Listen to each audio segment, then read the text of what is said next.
أهلا بيك في حلقة جديدة من قناة الجهنمي. حلقة النهاردة هنتكلم فيها عن الجزء الثاني من إعدادات الطباعة.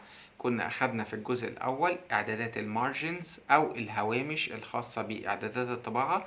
هنكمل بقية الإعدادات بحيث إن أنت لما تيجي تقدم تقرير بشكل مباشر لمديرك مثلا أو للإدارة أو لأي حد، يظهر التقرير ده بشكل لائق بيك ويظهره لك بطريقة احترافية، بحيث إن أنت لما تيجي تقدمه لحد يقول عليك ان التقرير ده مهندم، او ان التقرير ده طالع بطريقة بروفيشنال، مش حاجة ان هي طالعة بشكل عشوائي كده، او ان هو حد يعلق لك عليه ويقول لك لا لا هاتها دي يمين هاتها دي شمال، مع انك انت عامل الشغل كله. بس في بعض الناس كده بتحب ان هي تظهر الشكل التقرير بتاعها. بعد المقدمة دي ندخل بالانترو.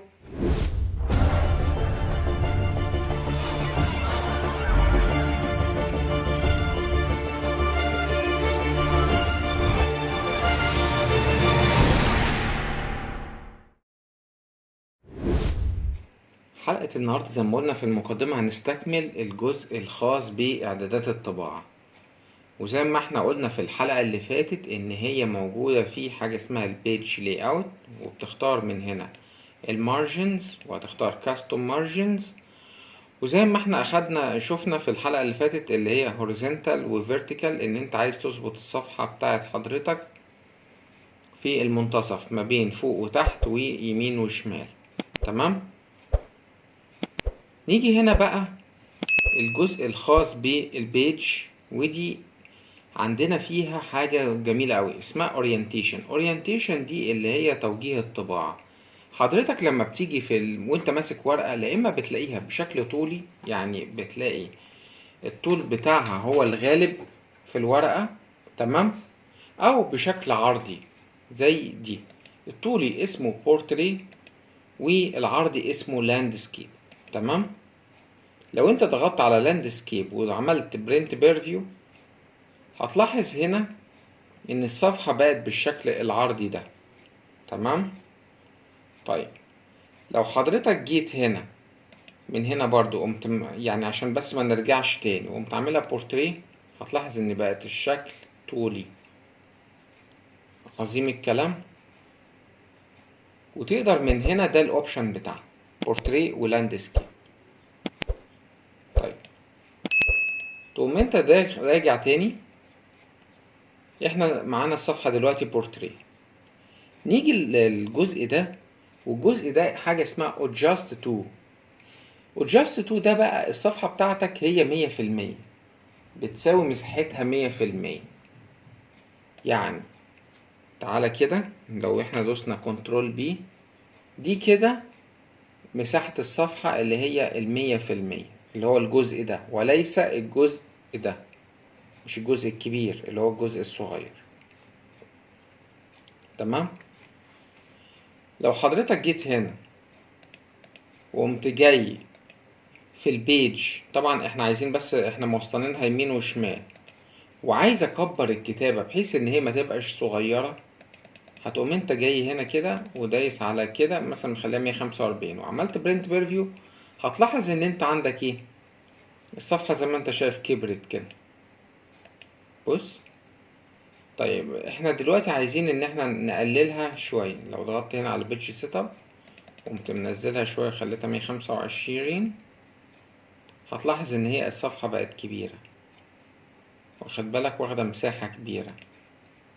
لو انت خليتها مثلا 135 اهي، بص بقت اكبر. تمام.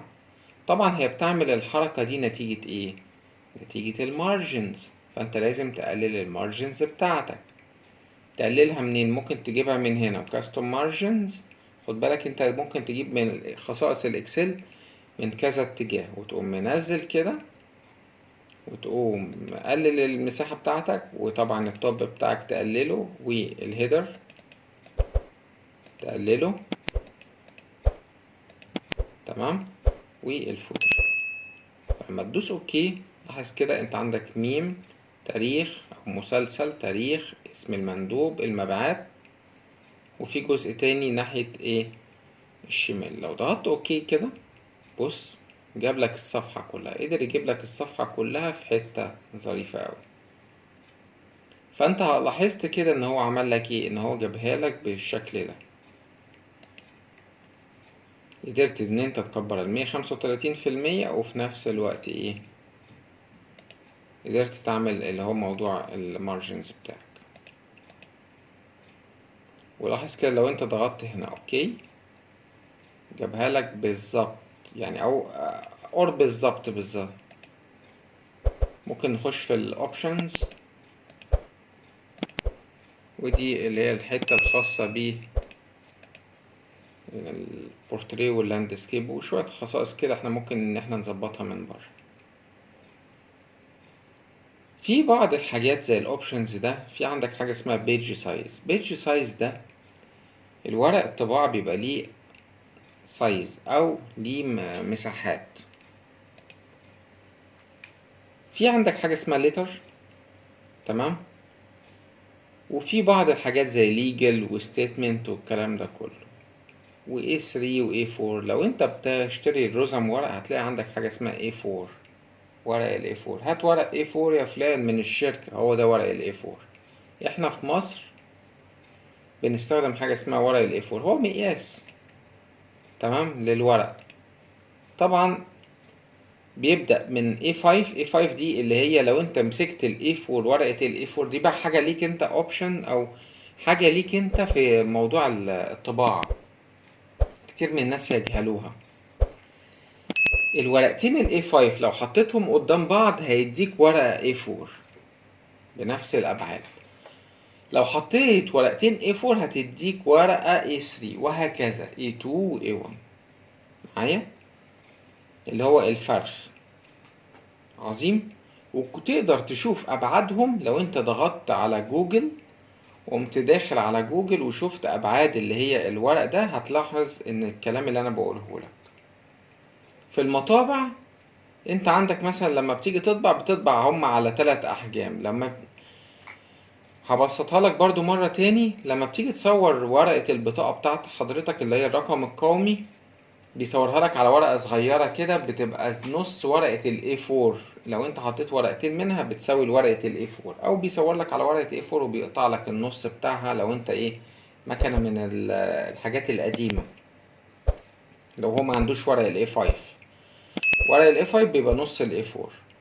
فانت لما بتيجي تصور بطاقة الرقم القومي بتصورها على ال A5 ببساطة اهي. ادي ابسط حاجة تقدر ان انت تشوف بيها ورق ال A5.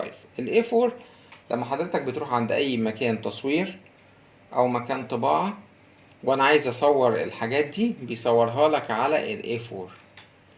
ال A3 دي بقى دي خاصة بتكون مثلا باللي هي الحاجات البوكلت، تمام. لو انت عايز ان انت تعمل مثلا بوكلت، ان انت بدل ما تحط ورقتين A4 بخصوص الملازم وخصوصا مثلا الثانوية العامة والكلام ده كله، ممكن يطبع على A3 علشان خاطر ان هو يقدر ان تبقى الدنيا معمولة زي الكتاب كده او اللي هي النبذة الصغيرة، فبتتعمل على A3 تمام.